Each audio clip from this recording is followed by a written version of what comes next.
Sounds good. Welcome to the Grow Like a Mother podcast. I am your host, Jill, and today I'm here with Stacey Johnson. Stacey is a dedicated and passionate clinical therapist, and she's a women's empowerment coach who's trained in mindfulness and emotional freedom techniques tapping, which is EFT for those not familiar. Stacey specializes in helping high achieving women break free from the cycle of overthinking and burnout and stress. With a deep understanding of the unique challenges faced by ambitious women like us, she empowers her clients to reclaim their presence, enhance their well being, and thrive both personally and professionally. Through her transformative coaching program, live trainings, and insightful content, Stacey has inspired countless women to prioritize self-care, set healthy boundaries, and overcome the whirlwind of thoughts, and really change their mindset to stop doubting themselves. Stacey's committed to creating a supportive community where women can connect, grow, and celebrate their successes together. Obviously, you can tell why I love her and I want to have her on the podcast. So, welcome. I'm so excited to chat with you. Thank you. Thank you, Jill, for having me. Yeah, I'm curious to know how this work came about in your life. When did you discover mindfulness, EFT? When did you decide you wanted to coach? Tell me the whole story. Yes. So I have been a clinical therapist for 25 years. Mm.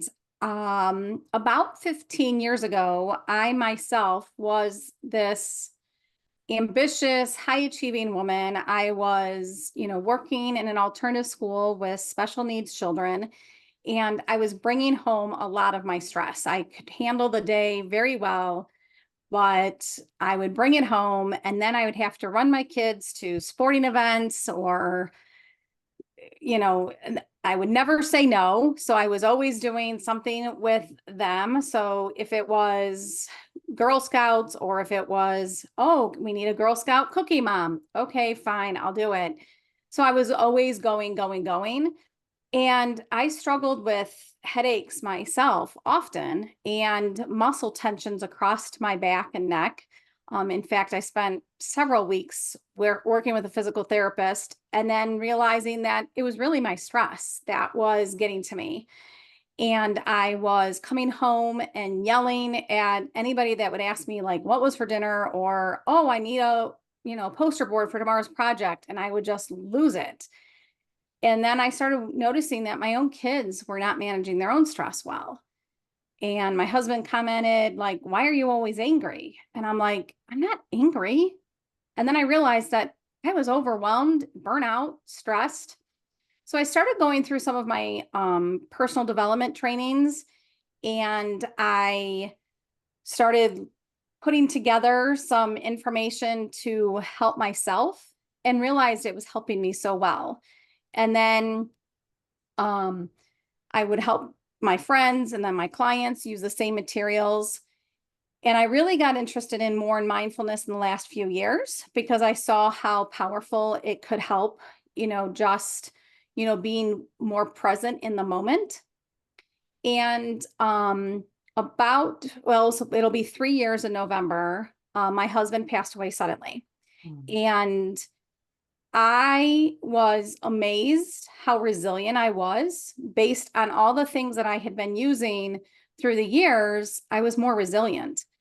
Of course, I was grieving. Of course, there were times that I felt overwhelmed, but I was able to use mindfulness, use my stress management techniques, and work through that. I didn't overthink, these questions of like, what am I going to do? Like, how am I going to handle all of these additional tasks of managing a household on top of, working full time and doing, taking care of my kids. And I got back, and that's when I also realized how important self-care was. So I got myself back into exercising, taking care of myself and managing the day. And then about a year and a half ago, I got in touch with um, a, business coach, and she helped me identify that I could take everything that I had been using with my clients and myself and help so many more women because with a therapy license, I can only treat within the state that I'm certified in and licensed in. And so with coaching, I decided I could go much more further and help women, so many more women than I can with therapy. And that's when I became a woman empowerment coach as well, because I just wanted to help as many women as I can. I wanted to help them, feel that that sense of just relief, like letting go of all that stress and, reconnecting with their family and being just more present in the moment. Mhm. I think that story speaks so profoundly to the struggles that many of us find ourselves in with the burnout and the overwhelm, and realizing like, oh, I'm acting angry, but I'm not feeling angry. I'm just overwhelmed. And good for you for being able to identify that and take action, because that's where most women struggle, which is why there are coaches like us to help them through that process, because it's not an easy thing to be stuck in that place, Mm-hmm. and I think that there are, as you said, it's funny how like the personal development really is the catalyst for a lot of women I talk to. And then they get into the different techniques and modalities that can help them further. But I'm curious, what's your favorite thing to do, either for yourself or with your clients? Do you have a preferred like go-to, everyone should know and do this one thing, or is it really customized? I think it's customized, but my favorite thing to do is that, I do start every morning with a gratitude checklist. I kind of identify 3 things that I'm grateful for. And then during the day, just taking even a couple minutes to, take some deep breaths. And then, on nice days, getting outside and enjoying, just even if it's, a break in between seeing clients or doing something at my computer, just taking a few minutes to get outside and get kind of grounded with nature, taking in the sounds. So I use my mindfulness just to kind of let everything go. But then I end my day with 3 things that I've accomplished, and it can be big or small. And so those are my, go-to. And then I also am involved in some exercise classes and things that I absolutely love. Um, but those are my go-to. But when I work with clients, I have them do like a self-care assessment, and we recognize where in their life self-care may be lacking, and we try to implement activities or go-to things for them. Hey, talk to me about this assessment. That sounds pretty cool. What's the nuts and bolts of it? It breaks it down to several areas of their life, relationships, exercise, um, even the cognitive part, like the thinking process, like the overthinking. And there's just a rating scale, Mhm. and they will take it. And then we kind of like look to see what areas of their life may be lower in self-care. And I we love try to that. look at how to increase that area so that they feel more well-rounded with their self-care. Yeah, I like that well-rounded, because I was going to share with you, I have something very similar, and I love that we both have the same way of viewing self-care. Is like there's many pieces of the pie, right? But I get my clients to fill in like a little wheel, and each piece would be like the percentage. Okay, I'm always like, listen, it's not trying to get 100% of a full wheel. It's just that you want a more balanced wheel, right? So like, right, what section are we lacking that we can start with? Because that's the other thing I find when I'm talking to women, is that they don't even know where to start, and they're so overwhelmed. They're like hands up in the air, like, I don't even know where to start. right, So I'm not gonna start. Do you right. experience that as well? Like, do your clients come to you like that? Yes. And I think there's this perception that self-care means like I've got to schedule a massage, I got to schedule my nails getting done, or I have to go on a vacation. And I try to help my clients understand that self-care, those things are great. I mean, let's be honest. I mean, I'd love to have a nice massage, but scheduling that once a week, or sometimes finances just didn't allow it, but there are other things that we can do within our own home, own daily life to add self-care. Taking 5 minutes just for ourselves is important. It really is. And I would just want to make sure that all the listeners sort of heard the way that you described how your clients think of having to do this self-care, having to do this self-care. It's like, can we get to the point of switching it so that we don't think of self-care as a have to, but like as a want to and a need to, like it's mandatory and it should be enjoyable, right? It really is. It really is. When I really do regret not implementing self-care earlier on when I was younger and, running the rat race, Mhm. like I can even remember, taking my kids to softball practice, and instead of just enjoying the moment of either watching them or maybe even just taking a walk around the baseball field to get my own exercise in, I would take paperwork from work and do it in the stands or do it in my car. So I was always about others and not taking that moment for me. And Mhm. so, I think some women think that it's selfish to like take care of themselves when they're a mother and when they're a wife and when they're working full time. I think they think they're being selfish by taking care of themselves. And you're not. I mean, it's very important to take care of ourselves so that we can be the best that we can be. Mhm. And I've also, like, as being a mom, I now realize that my actions are a model to my growing children. And so taking care of myself as a woman allows my now adult children to recognize that, yeah, self-care is important. Yeah, absolutely. And I think that that's a really good point that we we never did it for ourselves because we didn't know it was an option. Like nobody Right. talked to us or showed us this as an example. So what a beautiful gift to be able to give this to our kids as they're growing, right? So that they don't have to go through the same learning curve that we do about taking care of ourselves, right? Right.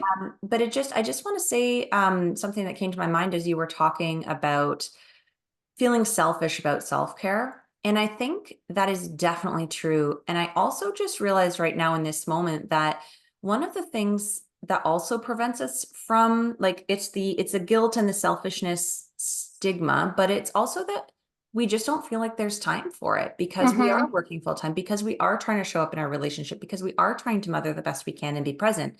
There are so many things that we are trying to do, and they are all valuable, wonderful things, but we tend to put our own needs last as women and as moms especially. And so sometimes we just run out of capacity for Right. self-care without realizing that our capacity for everything else would be greater if we had a full plate or a full cup. Right. Okay, cool. Right. And one thing that I just want to get your opinion on, because it's something that I know that you have a lot of experience in, is that relationship stamina, I guess, in the physical and emotional connection with our spouses as we're going through this really busy period of working, of building up our homes and our wealth. This is the time that we're raising our kids and we're working and when do we have an opportunity to keep that connection going? And can you talk to us a bit about that?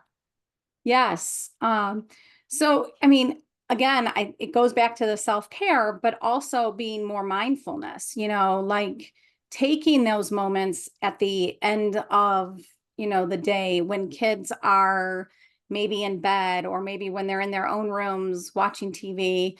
It is taking that moment to kind of, put our phones aside, because so many of us are using either we just endlessly start scrolling because, we're kind of, maybe we find that that might help us, like if we're scrolling, like that's not, we're not thinking too much, or we start checking work emails. And, I say like put the phone down and just, connect with our spouse. So it's taking a few minutes to like, hey, how was your day? And being more mindful of the moment, and so listening, really listening to and reflecting back on what we've heard Yeah. and, you know, Given the gift of being present. yeah, Really, yeah, truly present. yeah, I think underestimate how valuable that really is. And I know, right, especially like with everyone in our life, but especially with our kids, that's all they care about. They don't care that it was perfect. They don't care that you look stupid in a bathing suit. They don't care about any of your insecurities. They just care that you're present with them. right, right. You have so much information on so many different topics. And before we got recording, you were talking to me about the weekly trainings that you do in your Facebook group. Can you share with us about the Facebook group and other ways that people can connect with you online and keep this conversation with you going and stay in your world? Sure. Yeah. So I can be, I'm on all the social media sites. So LinkedIn, Facebook and Instagram, and the is Stacey Johnson Coaching. And my free Facebook group is, I do weekly trainings and I allow the members to vote every Sunday on 3 topics. So I kind of bring it up, but like this week, we're doing one on how to manage like headaches and physical symptoms of stress. Because a lot of times that, again, is if we're suffering from a headache, we get more irritable and then we're not connecting with our loved ones at night because and not managing that stress properly is not self-care either. And so learning the techniques to manage stress. But I've done last week's training was on how to stop the worries so that we can sleep better. Mm. So a lot of topics that are related, again, just managing that overall daily stress and burnout, and then helping ourselves, um, to either be more present or managing the stress symptoms so that we are more, again, taking care of our own self. Mhm. Um, and then my website is www.staceyjohnsoncoaching.com as well. And women can take a look at that as well. Yeah, that's great. Thank you for sharing those. I'll make sure they're all in the show notes as well. So it's super Yeah, easy. If you're yeah, listening right now and thinking, I really need to, it's time for me to tackle this, and or you've been trying to tackle it yourself and you're realizing, oh, maybe I've gone as far as I can go on my own and it is time to get some help with this, reach out to Stacey, and she can help you along the way. She can get you started and take you across the finish line and whatever your goals are. But before we wrap up, Stacey, I always like to ask if there's anything that feels important to share before we close, or anything that we haven't touched on that you really wanted to get across to the audience. yeah. Just learning to take care of ourselves, like I think that is definitely the one piece, and again, it's this overall, because again, I think a lot of us, um, high achieving women, we also are doing a lot of negative self-talk, and then the overthinking comes in place, and that also gets in the way of us connecting with our loved ones because we're over all these thoughts that are going on in our head. We don't take that moment to kind of separate and stop those to be able to really listen and connect with our loved ones. Mhm. And it's again that whole well-being of, there's, like you said, like there's so many layers to the self-care. Yeah. Yeah, so true. And once you start diving in, you just you peel it back layer by layer, and you start to learn and get and sort of get better in your mood and your feeling. Everything in your life starts to improve. It's a really wonderful process. So Right. thank you for being here and sharing your wisdom with us today, Stacey. It's been such a treat Oh, chatting with you. thank you. Yeah, and everyone listening, if you're still here, listen to this whole episode. This is your permission slip. This is your note from the universe. Go and check Stacey out. So thank you for being with us today. Thank you for Thank listening you, to. Jill. Yeah, yeah, of course. And just remember, keep on growing. I'll talk to you next week.